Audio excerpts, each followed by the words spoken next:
Aquí comienza Hijos de Punta 2025 con Raúl Coe. Bienvenidos.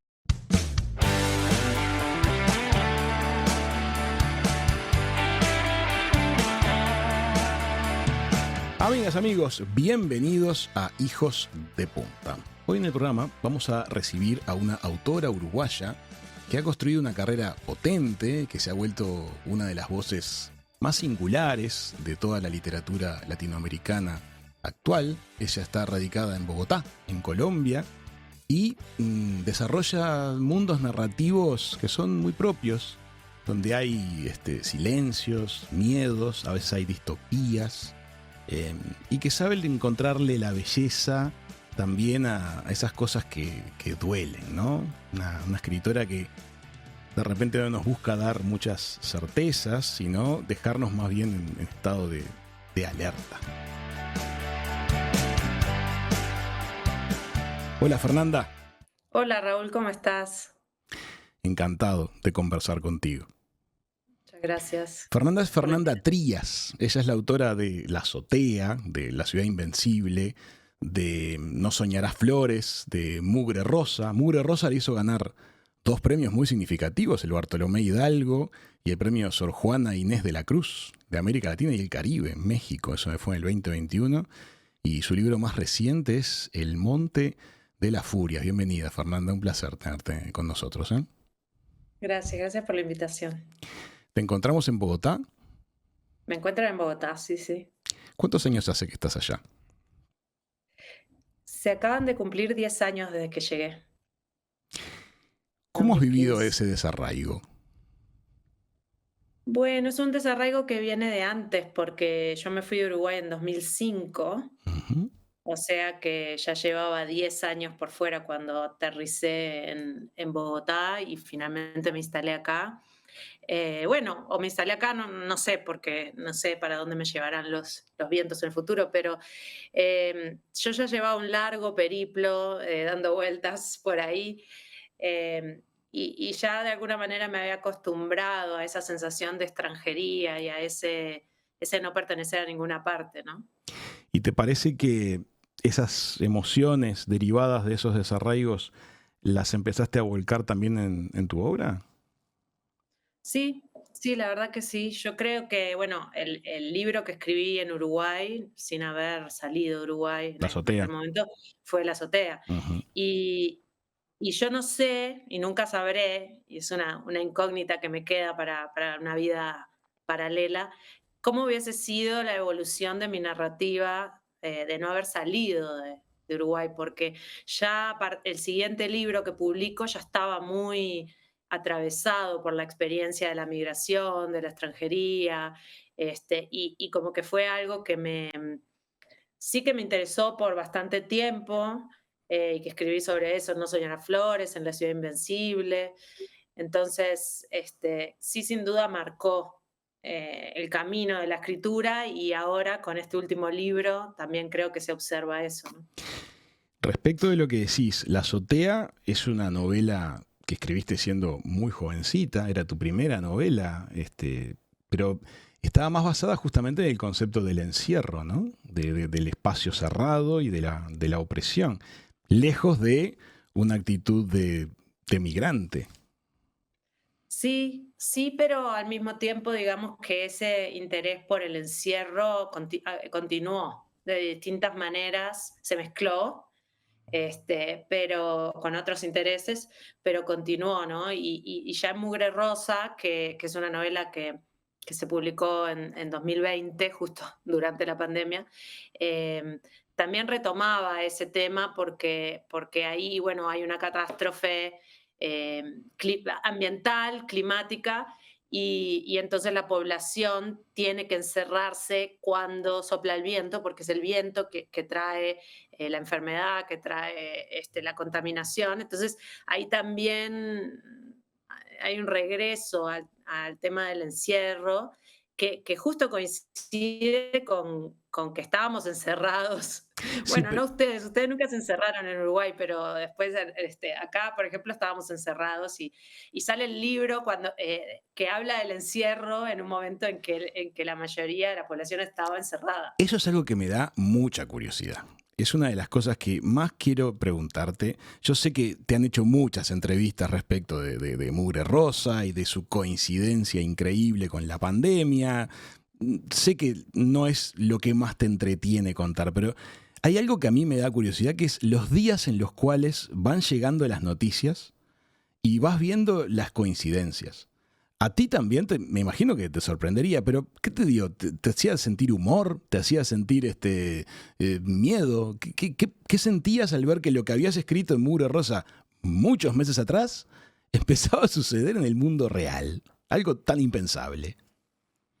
Mira, claro, esas noticias, bueno, el libro finalmente se publica en octubre de 2020, pero ya estaba desde finales de 2019, ya estaba entregado y ya estaba la fecha, que en principio era septiembre de 2020, que iba a salir al mismo tiempo en todos los países. Y eso al final no se pudo hacer, porque bueno, muchos países suspendieron sus publicaciones, se retrasaron, no sabían qué hacer con los libros, no sabían si seguir adelante, si suspender, porque no se sabía cómo iba a ser, qué podía pasar con un libro que se publicaba en esa situación, ¿no? Entonces, al final, Uruguay decidió seguir adelante con la publicación y decir, no, nosotros lo sacamos y lo sacaron en octubre, pero Colombia y los demás países no lo sacaron, no salió hasta abril de 2021. Lo que te demuestra toda la incertidumbre también en la que estaba yo de decir qué va a pasar con el libro, etc. Entonces, el libro estaba como primero en un limbo y después en un proceso de edición, y yo no lo había vuelto a releer. Desde que lo había entregado en diciembre de 2019, yo no lo había vuelto a leer. Recién cuando me mandan las pruebas, que quiere decir que ya está maquetado, yo lo leo. Y ahí también lo leen algunos amigos míos que bueno, también lo leían para ayudarme con la promoción y viste que escriben las frases que después salen en la parte de atrás del libro, etc. Y realmente fueron ellos quienes se dieron cuenta de todas esas coincidencias increíbles y que me las dijeron. Y cuando me las empiezan a hacer ver, ahí me cae la ficha. Yo es como que había entrado en un estado de amnesia, que no recordaba lo que había escrito, y que digamos como que yo estaba más enfocada en otros temas, tal vez en mi cabeza había otras prioridades y no recordaba esos detalles, y cuando los demás me los empiezan a hacer notar, me impresioné.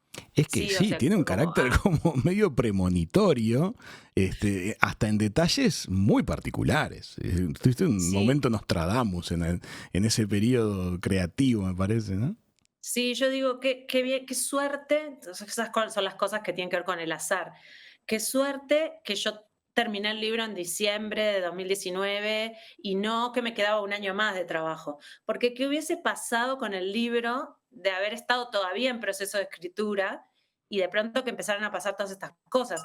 Sin duda yo me hubiese cuestionado, ¿qué hago? ¿Borro todas estas cosas? Va a Porque parecer van a que quedar están como que se escritas las copié a la para el pandemia. momento, claro.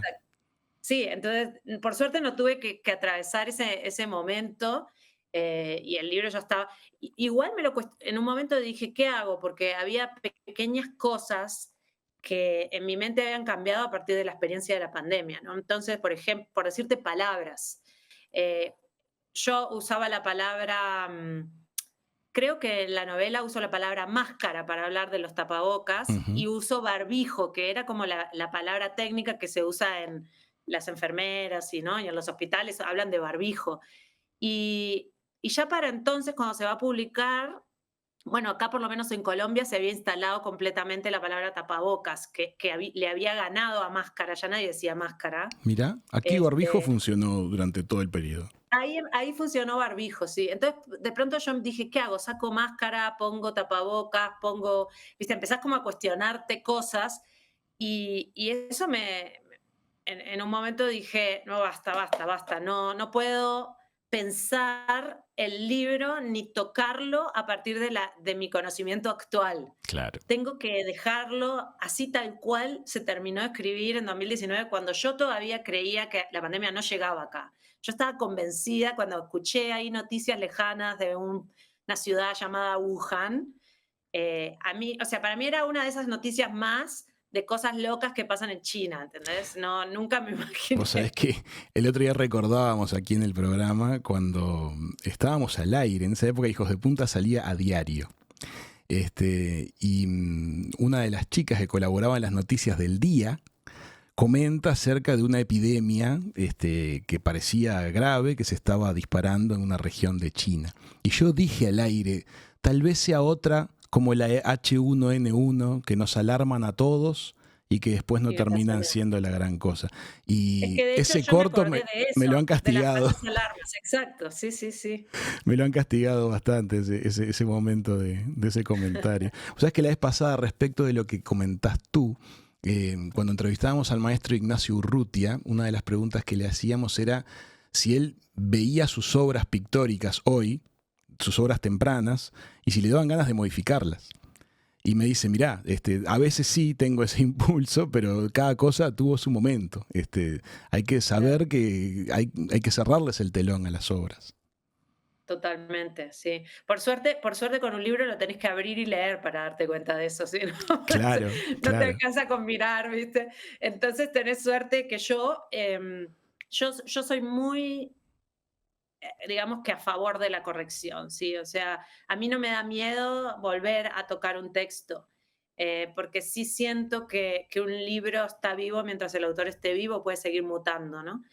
Pero, y de hecho lo hice con la azotea. Yo con la azotea, la versión que hoy circula es una versión que yo corregí en 2010 Ajá. del original que se publicó en 2001. El que tiene la tapa diseñada por Casacuberta, que es el que yo tengo, ¿esa es una versión inicial o es una versión ya Esa es la corregida? inicial, Ah, esa es el original, esa es la única, es la que verdaderamente se va a valorizar, así que cuídala mira, bien. sí, sí, sí, perfectamente. Muy bien, así que, Sí, esa es la original, pero digo, yo le hice una corrección luego para una reedición de 2010. ok. Y luego esa corrección es como la edición, el texto definitivo, ya luego se siguió reeditando en todos los países donde ha salido, etcétera, y sigue saliendo, va a salir en Argentina pronto, eh, y ya con ese texto corregido.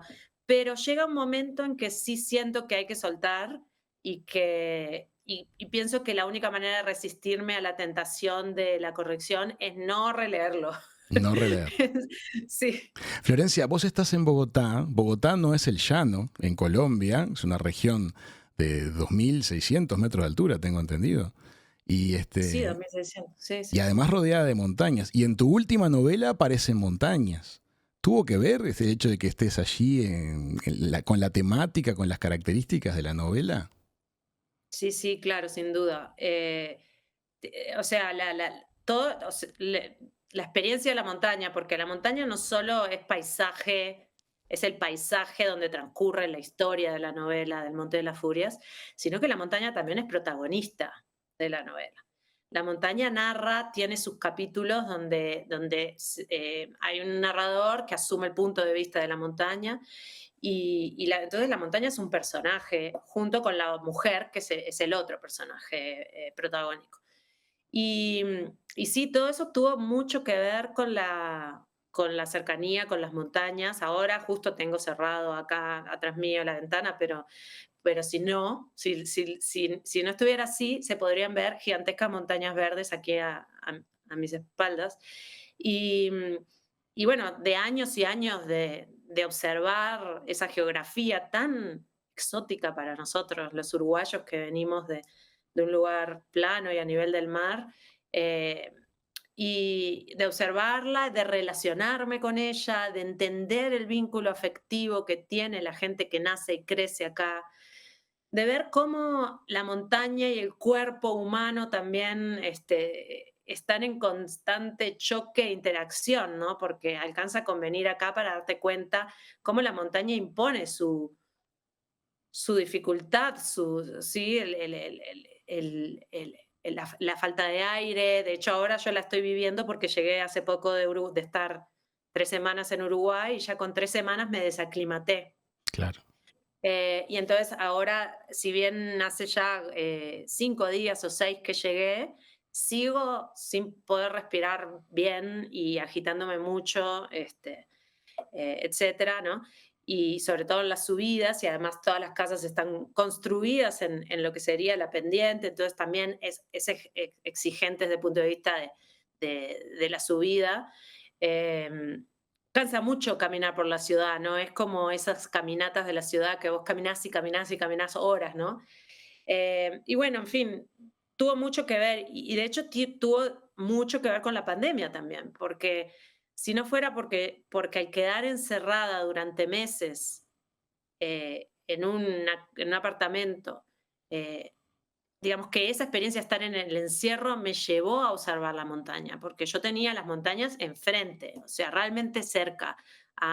La montaña, sin casas, sin edificios, virgen, digamos, empezaba a 1 cuadra de mi casa. Entonces, yo mirando por la ventana, lo que tenía era la montaña realmente frente a los ojos.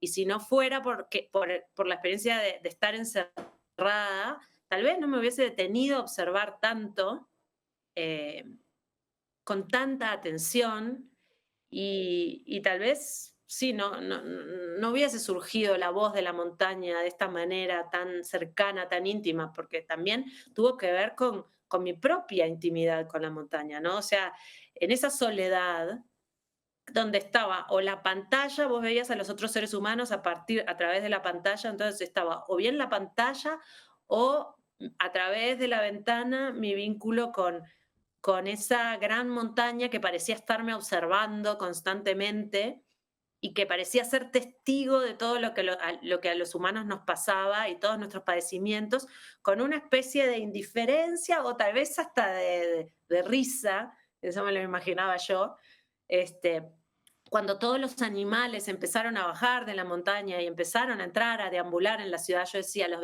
animales están felices con la pandemia, la naturaleza está feliz con la pandemia, ¿no? Un montón de reflexiones que me llevaron a pensar mucho la naturaleza, nuestro vínculo tan conflictivo con la naturaleza, ¿no? Por un lado, ese vínculo de destrucción y por otro lado, la interdependencia y cómo necesitamos de eso para vivir. Entonces, bueno, yo sí creo que también la pandemia, tanto la experiencia de vivir acá como la pandemia, tuvieron que ver con el nacimiento de esta novela. Sí, entiendo lo que decís. Es cierto que la montaña es tal vez uno de los accidentes geográficos que más nos recuerda nuestra pequeñez como humanos, ¿no? Su escala, sus dimensiones, sus distancias, la inabarcabilidad que tiene, lo hostil que puede llegar a ser dependiendo de los tipos de montaña de los que estemos hablando, nos recuerdan lo pequeños que somos a los humanos. También recuerdo en la pandemia cuando mucha gente, muchas voces decían, bueno, esto es un recordatorio de nuestra pequeñez y cuando todo pase, si es que pasa, vamos a actuar muy distinto. No sé si pasó en gran medida que hayamos cumplimentado esas cosas, pero vos lo encontraste como una manera de sacar algo, algo creativo, algo sensible, algo que construyó. ¿Cómo te relacionás con la escritura como forma de resistencia, digamos? Con esa forma de cuando los escritores son los que van al frente del mensaje crítico. Para mí la escritura es una forma de resistencia ya de por sí, por el propio anacronismo de la actividad, A ver. ¿sí? En el sentido de que es una de las artes que parece ir a contrapelo de la manera en que vivimos hoy. Tiene unos tiempos que son muy diferentes a cómo vivimos hoy. También por eso los libros se enfrentan a otros desafíos, ¿no? Porque, digamos, en la época de Balzac escribía con esa lentitud que te describía todo hasta el más mínimo detalle, también porque no había televisión, porque no había cine, y por lo tanto, eh, el libro era el instrumento con el cual se describía el mundo, ¿no? Y vos podías imaginarte toda la escena con lujo de detalles gracias a esas descripciones minuciosas de novelas largas, y vos te sentabas a leer horas al final del día, cuando ya no había luz eléctrica y leías a la luz de la vela, ¿sí? Con esa lentitud. Y luego el mundo va cambiando y pareciera que la literatura no. Entiendo. Entonces continúa siendo, si bien, bueno, hay muchas búsquedas de diversos escritores hacia unas narrativas fragmentarias, por ejemplo, Sí, que parecen pueden ir más editadas. claro, que pueden ir más acorde a tal vez a esa fragmentación de la atención que tenemos hoy, que vamos saltando de un reel al otro de Instagram y va cambiando de tema, este, Sí, o los cosas capítulos de así. series que de repente juegan permanentemente con la línea de tiempo, ¿no? Claro, pero además ahora el tema es que existe, que está el cine, está la televisión, están las series, hay otros formatos de contar historias, de narrativa, ¿no? De narrar, eh, que te llevan a cuestionarte de qué manera, qué sentido tiene escribir un libro que sea igual a una serie, por ejemplo. Te Si entiendo. puedo mirar una serie, ¿por qué voy a leer el libro? Ujú.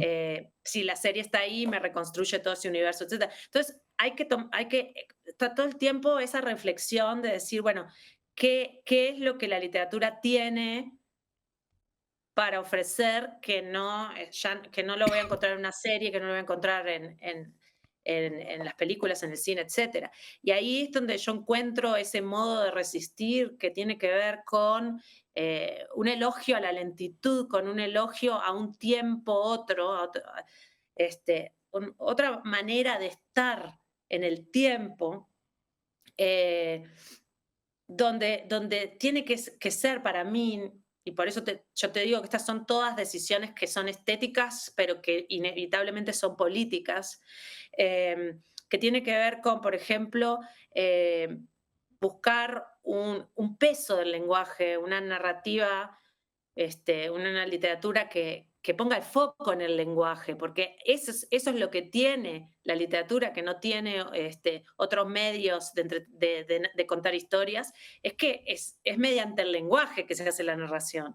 Evidentemente, el lenguaje construye imágenes y las imágenes en la cabeza se transforman en una especie de película mental. Pero para mí es fundamental justamente pensar que ese trabajo del lenguaje, esa apuesta por un lenguaje, que en mi caso busca ser una apuesta por un lenguaje poético y por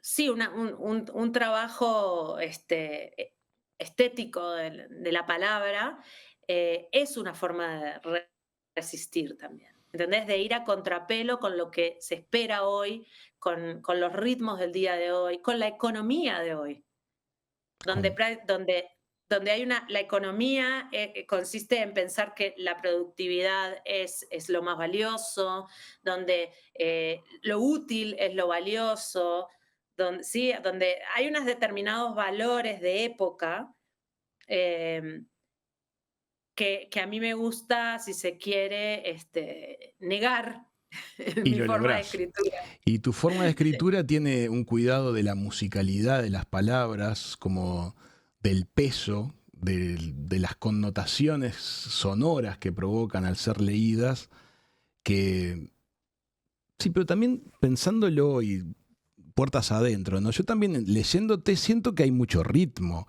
No son novelas que transcurran en forma lenta. Muchas veces, de hecho, hasta pareciera que agitas mucho, que despertás un estado de alerta en los que estamos leyendo. ¿Tú lo buscas eso o es algo que tal vez se produce? Sí, en realidad yo sí soy un tipo de escritora, digamos, que a mí no me gusta, a mí me gusta leer libros que realmente hagan una apuesta por el lenguaje, digamos, que me produzcan emociones a partir de una magia del lenguaje, pero no me gusta que me aburran. No, O sea, estoy de acuerdo. ¿entendés? Y en ese sentido tampoco me gusta aburrir al lector, por eso yo sí creo que hay algo que, em, hay una falsa idea de que, de que, de que un libro, por ejemplo, una novela que no está con su foco mayormente en la acción, va a ser aburrida. Y eso no son sinónimos en realidad, porque lo aburrido no viene de la falta. Pueden pasar cosas pequeñas dentro de una novela, pero es que lo aburrido o lo no aburrido no va a venir de ahí. Te pueden estar contando una cantidad de cosas muy grandes, unas grandes acciones, y sin embargo puede ser aburridísima la novela. Porque para mí lo aburrido justamente viene de ese ritmo que vos estás mencionando y que tiene que ver mucho también con la hipnosis en la que te mete la propia prosa, digamos, la propia escritura, cómo está escrito.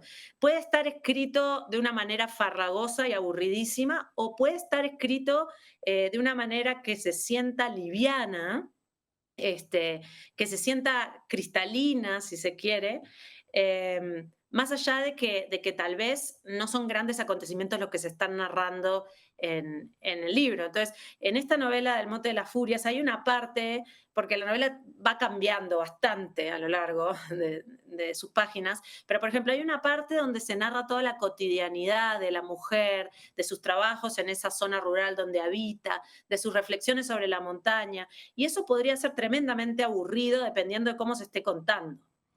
Mi Es- interés siempre es, por supuesto, que no aburrir, ¿no? No, pero es que vos no buscas la épica, pero sí los eventos se narran a un ritmo disfrutable, tremendamente disfrutable, y sobre todo a los que estamos leyendo se nos despiertan como permanentemente hipótesis. Creo que al menos es lo que a mí me pasa. Leyéndote se despiertan hipótesis que después algunas se confirman y otras se cancelan. Pero mantenés muy activo al lector en cuanto a la formulación de pensamientos. ¿Vos cómo alimentás eso de tu vida cotidiana? ¿Sos muy observadora de los pequeños gestos de la vida cotidiana tuyos, de tu mundo, de tu entorno? ¿Llevas notas de ese tipo de cosas? ¿Cómo es tu técnica para captar esas especies de microfotos que después se transforman en momentos de las historias? Yo soy muy observadora, sí. Creo que hay que ser observador para escribir. Em, pero antes, cuando recién empezaba, los primeros años, hacía eso mucho, de sacar notas de todo eso que iba observando. Ajá. Eh, y después dejé de hacerlo y ya no lo hago, y de alguna manera siento que esas fotos se me graban en la mente, en el recuerdo, y luego reaparecen en algún momento. Y por eso para mí la escritura es un proceso que está muy íntimamente ligado con la memoria. Por más que estés escribiendo ficción, que no tenga nada que ver con tu vida, igual está íntimamente ligado a la memoria, porque se toman de todas esas cositas. Todo eso, ese trabajo de observación que llevas haciendo durante años, da su fruto en ese momento, reaparece de una u otra forma. Lebrero decía que un escritor estaba siempre trabajando, porque en realidad, y que por eso él valorizaba mucho y digamos que destacaba mucho la importancia del ocio para el artista, que el artista necesita estar no haciendo nada, exactamente no haciendo nada, que es todo lo contrario a lo que te pide el mundo de hoy. El mundo de hoy te pide que siempre estés haciendo algo para que siempre estés siendo productivo. Entonces, el no hacer nada es fundamental para eso, para que vos puedas no solo dedicarte a observar, que eso es lo que nutre después tu escritura, sino también porque es en ese no hacer nada que muchas veces se activa la imaginación y te vienen las ideas. Es muy notorio. Eh, Nosotros hacemos arquitectura y es igual. Las mejores ideas de proyecto suelen surgir también en esos momentos en que en principio pareciera que nuestra cabeza no está haciendo nada, pero tal vez está haciendo las Exacto, mejores es muy cosas. importante.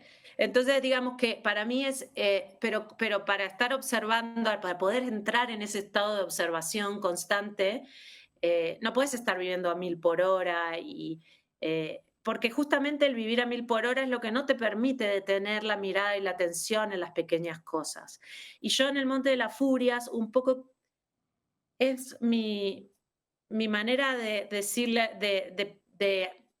al lector, bueno, juntos detengámonos a observar esta planta, este insecto, este detalle, esta nube, ¿no? Em, y para mí ahí hay un gesto también de resistencia, Lo cuando hay, nos detenemos. lo hay, es cierto lo que decís, lo comparto.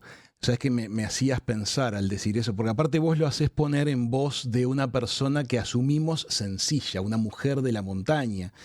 Me hace pensar, por ejemplo, en la novela de Muriel Barberí, La elegancia del erizo, en que de pronto una mujer que es la encargada de la puerta de un edificio de París tiene un mundo interno riquísimo que no es ni siquiera sospechado por ninguno de los consorcistas del edificio.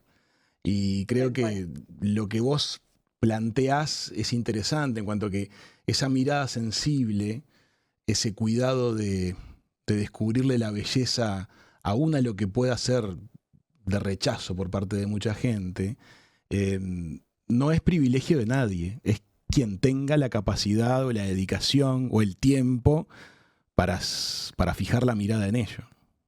Total. Y para mí hay un gesto de gran cuidado, ¿sabes? En ese gesto de decir, mirar con atención cada cosa, y sobre todo las más pequeñas, las que parecen insignificantes.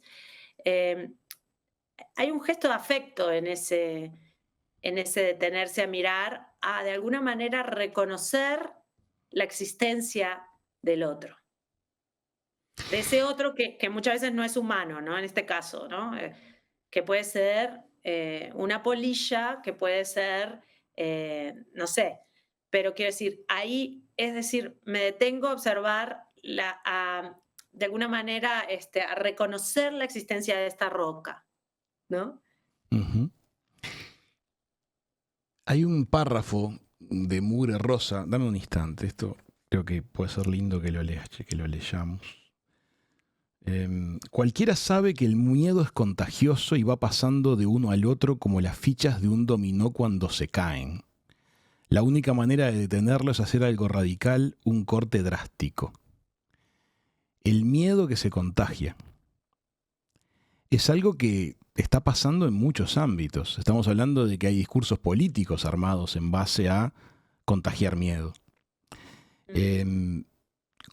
¿Cómo es para vos el miedo?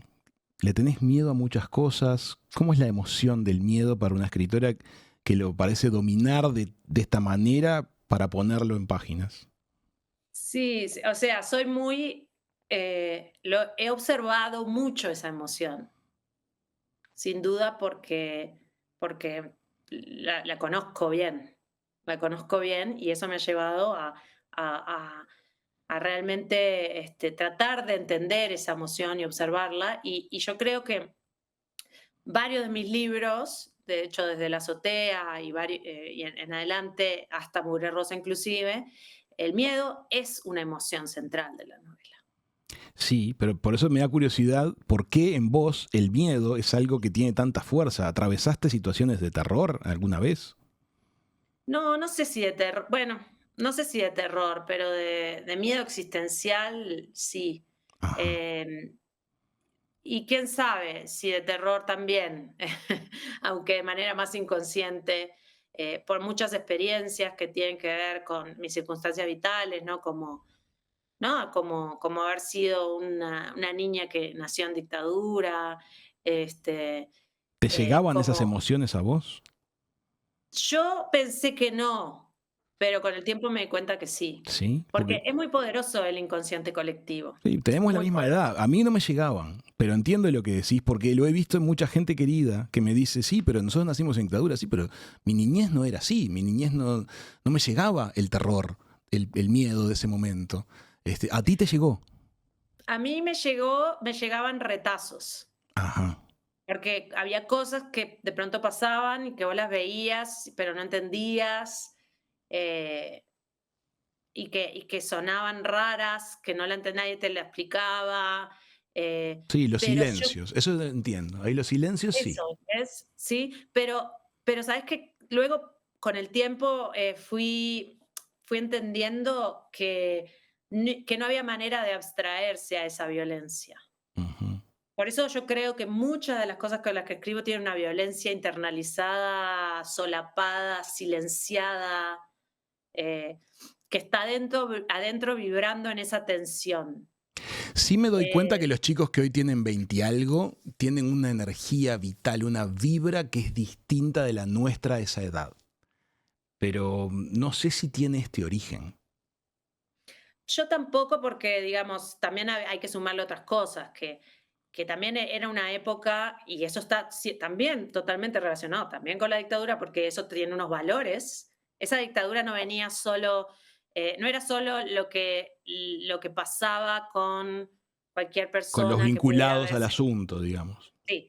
Luego eso viene asociado a una cantidad de valores de derecha, que sabemos cuáles son y que tienen que ver con la disciplina, con una cierta grisura, si se quiere, de encajar bien en determinados lugares. Y entonces también yo recuerdo mucho que en la escuela y en el liceo se sentían la presencia de esos valores muy.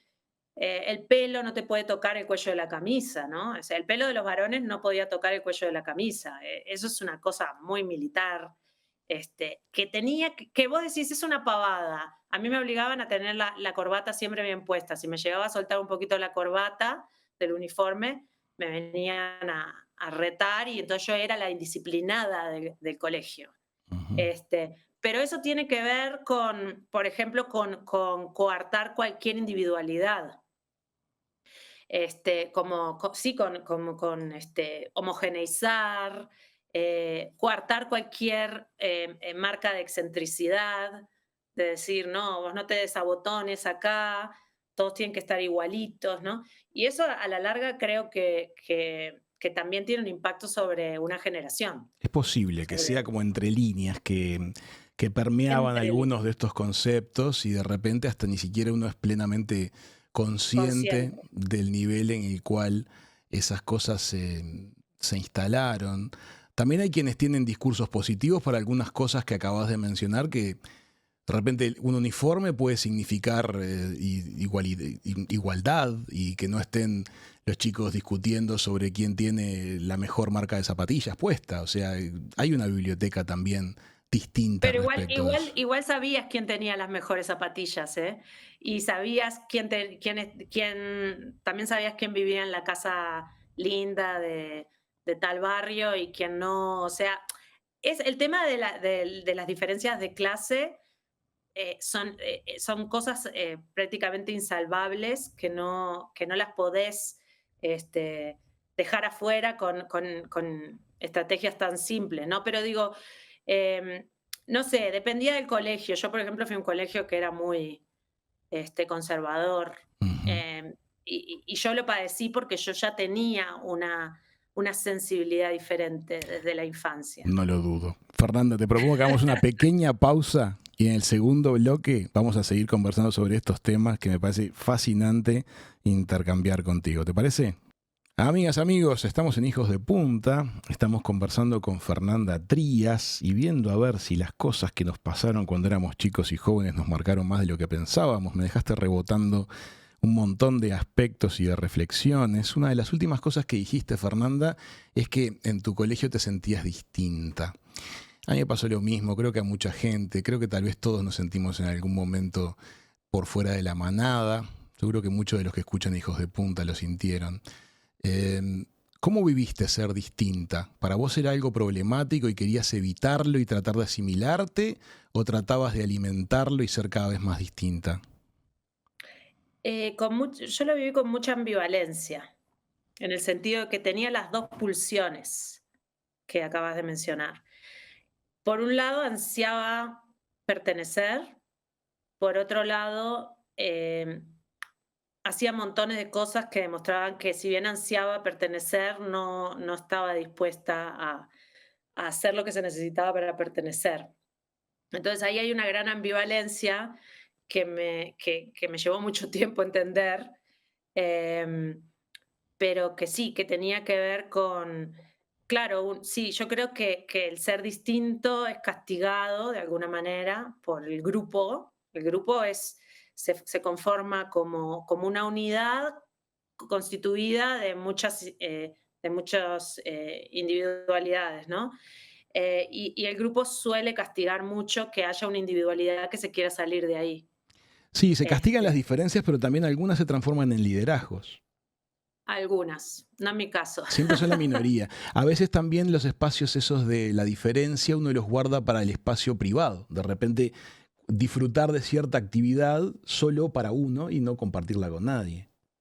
Sí, ¿Qué es hacías? cierto. ¿Escribías vos? Sí, o sea, no escribía de tan jovencita. em, ¿Cómo Tuve como empezaste a unas escribir? incursiones en la escritura, Mm. pero las abandonaba, ¿viste? No permanecía ahí escribiendo desde los 14 años o lo que ¿Y cómo sea. fue? ¿Hay un día que agarraste un cuaderno y dijiste voy a escribir una novela y sale la azotea? No, antes de la azotea hubo varios intentos fallidos Ajá. de muchas páginas escritas a mano, Venías primero a probando. mano. Sí, sí, sí. Em, y, pero sí hubo un día en el que dije, voy a empezar a escribir y empecé de un día no escribía y al otro día ya escribía. También siempre existe Eso me parece ese rico que momento. lo compartas, porque estoy seguro que hay mucha gente que nos escucha, inclusive ya está escribiendo, y que todavía ni siquiera decidió que es su primera historia, su primera novela, lo primero que va a publicar, no se lo mostró a nadie. Pero, ¿qué le puedes decir a una persona que está en ese periodo? Antes de, el vos antes de la azotea. Y para mí lo principal es buscar una comunidad, ¿sí? Buscar interlocutores Mira, afines. qué distinto de lo que decíamos hoy, ¿no? De hacer algo a espaldas de la muchedumbre. Por supuesto, pero sabes que para mí fue transformador encontrarme con un grupo de personas que eran todas raras como yo. ¿Y cuál fue esa comunidad que te armaste? La del taller, cuando conozco al hebrero y digamos que conozco a las personas que iban a su taller, Ajá. fueron las primeras personas jóvenes de mi edad, pero había de todas las edades, ojo, pero digamos, te acercabas más a las de tu edad, que yo conocía que hacían lo mismo que yo, que era esa pasión por escribir y leer. Y entonces eso fue muy transformador, porque entonces en realidad no era que yo tenía nada en contra de integrar un grupo, era que yo no encajaba en aquel otro grupo. Y en este grupo sí, porque de alguna manera compartíamos nuestra rareza, que era esta rareza de esto de hacer algo tan raro como es escribir. Eh, y entonces para mí sí es importante no permanecer en esa soledad radical de vos escribiendo, no habiéndoselo mostrado jamás a nadie. Eh, lo que pasa es que hay que encontrar esa comunidad donde vos te sientas cómoda, donde realmente te des cuenta que podés pertenecer ahí, ¿no? El mismo consejo nos dio Pedro Mairal, el autor de La Uruguaya, cuando le preguntamos esto acá en el programa y nos dijo, mira, primero que escriban, no paren. Segundo, que se lo muestren a gente a la cual le guste la escritura, que se vayan a un taller en el cual sean reconocidos como lo que son, respetados o ridiculizados, pero por gente que tenga lo que decir y que no sea una manada que toque al grito, ¿no? Claro, O sea, que exactamente. a Sí, vos te es hizo, fundamental. el taller del hebrero te hizo ese clic. Te encontraste Sí, una comunidad de iguales, o al menos de apasionados. sí, sí, sí, sí. ¿Y después cómo Sí, eso me siguió? parece fundamental. Además lo veo, mira que lo veo a diario, porque como yo doy clases en un máster de escritura creativa, yo veo llegar al grupo de 25 personas que entran cada 2 años al programa y, y llegan 25 que no se conocen entre ellos. Claro. Me imagino que muchos, como son jóvenes, vienen de esa soledad radical también. Y de pronto se empiezan a juntar, a leer, a intercambiar, a apoyarse y vos los ves cómo cómo se afianza esa unidad. Y son amistades que pueden durar toda la vida, o sea, que continúan después de que se gradúan, porque son amistades de una intimidad muy diferente, porque lo que estás compartiendo es algo que solo te lo puede entender alguien que tenga la misma pasión por la escritura. Sí, o que tenga el mismo miedo de la soledad. O que tenga una inclinación artística, ¿no? porque creo que otras artes también te pueden entender en lo que es apasionarse por algo que parece ser absurdo, al principio por lo menos. Sí. La vez pasada estaba pensando acerca de las decisiones que tomamos con voluntad o con estrategia y las que tomamos por evitación o por miedo. Y preparando la charla me daba cuenta de que varias de las decisiones que toman tus personajes las toman por miedo, o al menos eso sentí yo. ¿Vos cómo lo sentís, ese concepto de la decisión que se toma por miedo? Sí, yo creo que el miedo domina gran parte de nuestras vidas y que incluso de manera inconsciente hay un montón de decisiones que se toman desde el miedo, que es lo opuesto a tomarlas desde el amor, pero Lo opuesto a tomarlas desde el amor. Uh-huh. Es lo opuesto. Y sí, porque el miedo, es algo muy interesante, la emoción del miedo, que es, primero, es la más antigua, es lo más instintivo que hay. Y sí, es reptiliano, Es ¿no? reptiliano, Sí, exacto. Sí.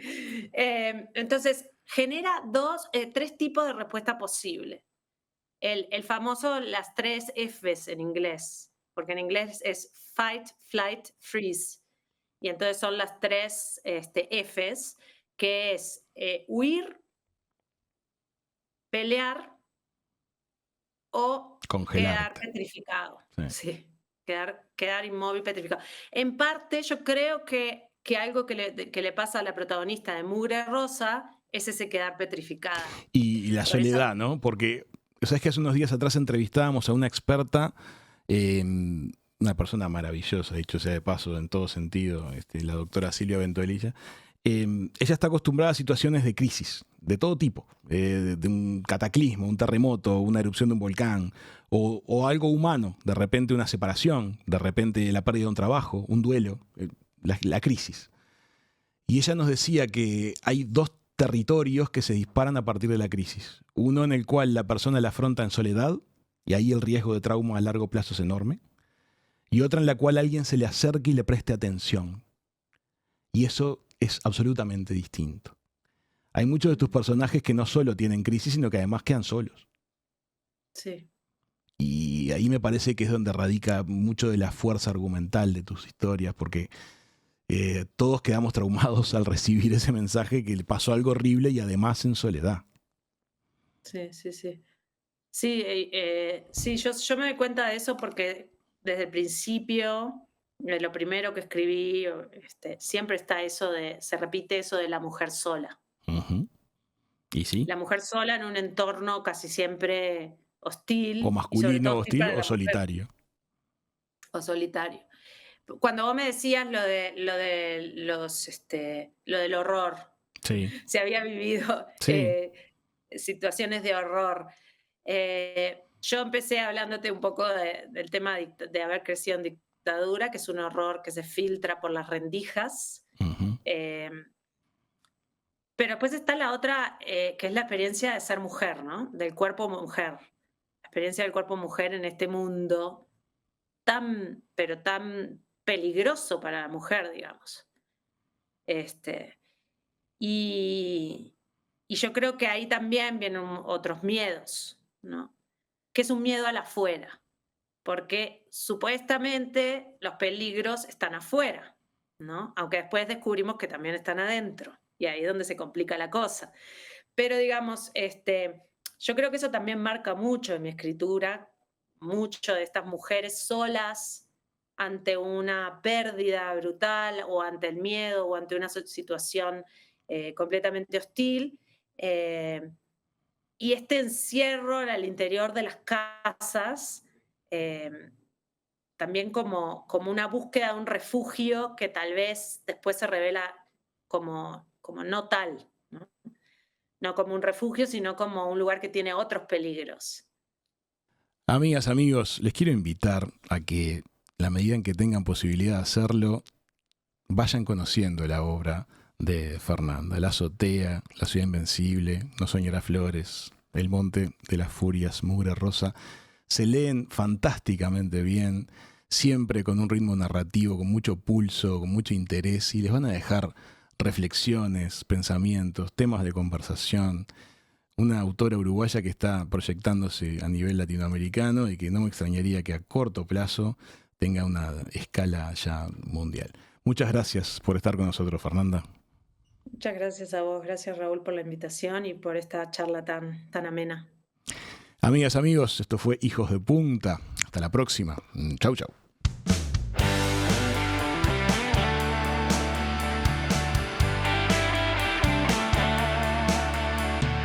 Siempre que quieras, las entrevistas de Raúl Coe están en Spotify, YouTube y en hijosdepunta.com.